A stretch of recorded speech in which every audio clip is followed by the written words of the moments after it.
God of cricket legendary cricketer Sachin Tendulkar याने क्रिकेटमधून निवृत्ती घेण्याची आठवण असो किंवा महेंद्रसिंग धोनीच्या सिक्सने भारताने 28 वर्षांच्या प्रतीक्षेनंतर वर्ल्ड कप जिंकण्याची आठवण असो, या सर्व आठवणी क्रिकेट फॅन्सच्या मनात कोरल्या गेल्यात।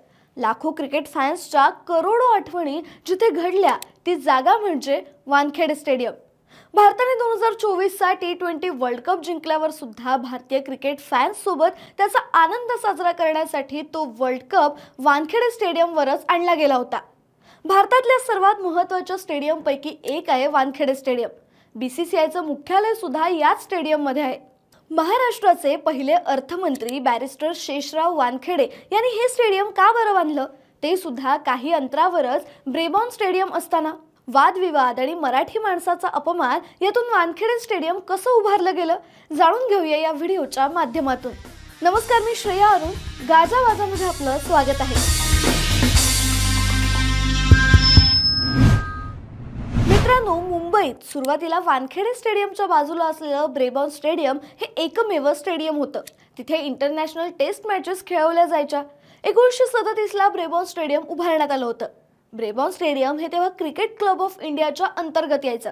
मुंबईचं क्रिकेट म्हणजे ब्रेबॉर्न स्टेडियम असं म्हटलं जाऊ लागलं, कारण मुंबईचं सारं क्रिकेट इथेच व्हायचं। पुढे 1 मे 1960 च्या संयुक्त महाराष्ट्राच्या लढ्यानंतर महाराष्ट्र राज्य तयार झालं। महाराष्ट्र राज्याचे पहिले मुख्यमंत्री ठरले यशवंतराव चव्हाण आणि त्यांच्याच मंत्रिमंडळात अर्थमंत्री होते शेषराव कृष्णराव वानखेडे। शेषराव वानखेडे हे क्रिकेट प्रेमी होते, म्हणूनच 1963 च्या आसपास त्यांना मुंबई क्रिकेट असोसिएशनचं म्हणजेच तेव्हाच्या बॉम्बे क्रिकेट असोसिएशनचं अध्यक्ष बनवण्यात आलं। तेव्हा बॉम्बे क्रिकेट असोसिएशनचा आणि क्रिकेट क्लब ऑफ इंडियाचा मुंबईत एकमेव असलेल्या ब्रेबॉर्न स्टेडियमच्या तिकिटावरून सतत वाद व्हायचा। तेव्हा जास्त क्रिकेट मुंबईतच खेळलं जायचं आणि मुंबई क्रिकेटचं सर्वेसर्वा होतं बॉम्बे क्रिकेट असोसिएशन। म्हणूनच मुंबईत असलेल्या ब्रेबॉर्न स्टेडियमची जास्तीत जास्त तिकीटं क्रिकेट क्लब ऑफ इंडियापेक्षा बॉम्बे क्रिकेट असोसिएशनला मिळावी असा या दोन असोसिएशनमधला वाद होता। आता या वादाची पार्श्वभूमी सांगण्याचं कारण तुम्हाला पुढे कळेलच। 1973 साली शेषराव वानखेडे हे महाराष्ट्राच्या विधानसभेचे अध्यक्ष झाले। रोजच्याच सभागृहाच्या कामकाजाला कंटाळलेले काही आमदार शेषराव वानखेडे यांच्याकडे गेले आणि त्यांनी राजकारण्यांसाठी एखादी क्रिकेट स्पर्धा आयोजित करण्याचा प्रस्ताव शेषराव वानखेडे यांच्या समोर मांडला। आता क्रिकेट प्रेमी असलेले वानखेडे या प्रस्तावाला नकार देऊ शकले नाही। त्यांनी आमदार चषक ही क्रिकेट स्पर्धा आयोजित करण्याचं पक्क केलं। ही स्पर्धा घेण्यासाठी त्यांनी ब्रेबॉर्न स्टेडियम निश्चित केलं। ब्रेबॉर्न स्टेडियम हे क्रिकेट क्लब इंडियाच्या अंतर्गत यायचं आणि तेव्हा क्रिकेट क्लब इंडियाचे अध्यक्ष होते विजय मर्चंट। विजय मर्चंट हे क्रिकेटर होते आणि त्यांनी भारतासाठी 10 टेस्ट मॅच खेळल्या होत्या। आता ब्रेबॉर्न स्टेडियमवर ही स्पर्धा घ्यायची होती, म्हणून त्याची एक कल्पना तेव्हा क्रिकेट क्लब इंडियाला द्यावी म्हणून शेषराव वानखेडे आणि काही आमदार हे विजय मर्चंट यांच्याकडे गेले।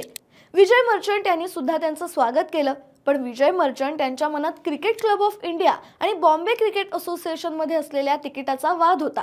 थोड्या गप्पा गोष्टी झाल्यावर वानखेडेंनी आमदार चषक स्पर्धेचा विषय काढला आणि संपूर्ण चर्चाच बदलली।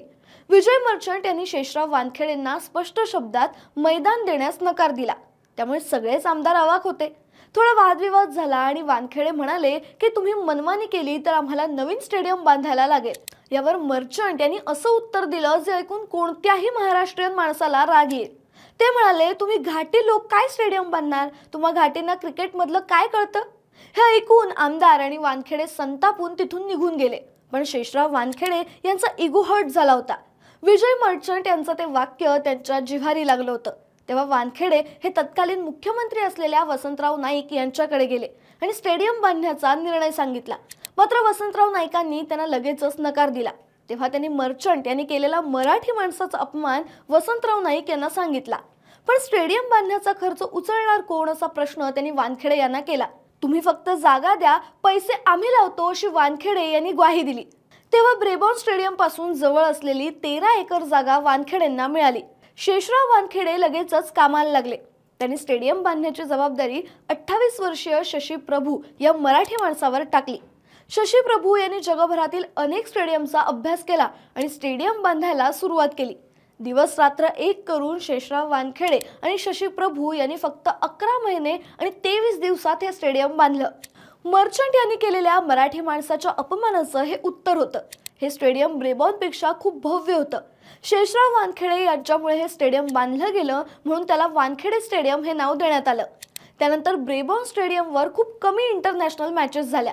मराठी माणसाच्या अपमानामुळे एवढं भव्य स्टेडियम उभं राहिलं, जिथे भारतीय क्रिकेट इतिहासातील अनेक सोनेरी पानं लिहिली गेली आणि भविष्यात सुद्धा नक्कीच लिहिली जातील.